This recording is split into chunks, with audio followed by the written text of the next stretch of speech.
What are the plans for Crypto.com more broadly? We're just hearing of IPOs of Gemini and the like. Would you ever think of an IPO? Would you ever think about selling parts of the business? I have to admit, it's quite tempting to consider these options, given how richly the market values crypto companies these days. We certainly have the numbers to do so. We've done about 1.5 billion in revenue last year, about $1 billion in gross profit, reinvested about 700 million of it, so let's say 300 million net profitability. This year, I think it's going to be better, especially if we see the Fed rate cut and a strong Q4 following. So we have the numbers, and we've been approached by all the top names in terms of the investment banks. We want to be a very well-run company, so we are working on preparing everything, but no decisions have been made at this point. Crypto.com CEO Kris Marszalek just admitted they have the numbers to go public, but still prefer being private.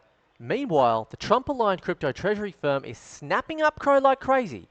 Stick around till the end for my honest, data-driven verdict on whether an IPO would boost or hurt CRO's value at its current stage. And hey, don't forget to like early if you enjoy these unbiased CRO content takes. Crypto.com has exploded from roughly 10 million users in early 2021 to 100 million by mid-2024 with the latest data.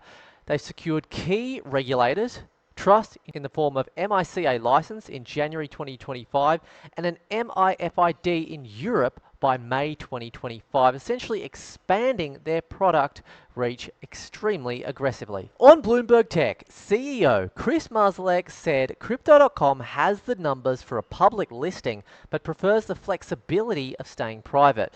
No firm IPO plan yet, just signaling readiness. Crypto IPOs are trending hot. Bullish raised 1.1 billion at a 5.4 billion valuation, Circle stock more than doubled, and US IPOs overall are surging, and Coinbase even just got listed on the S&P 500, and there's even talk of Michael Saylor's strategy actually being listed on the S&P 500 pretty soon as well. IPOs overall are surging.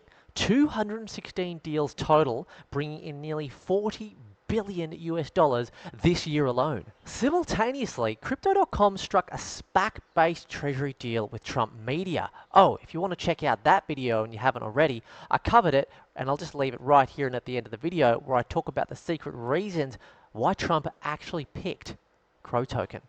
Trump Media transferring essentially 684 million CRO, about 105 million USD in exchange for 2.8 million units. The token responded up 30% and soared 140% over the prior week. CRO currently, I believe, sitting at around 27 cents. So what are we actually looking at here? On one hand, a potential IPO for Crypto.com itself, providing capital, liquidity, and brand sophistication to fintech.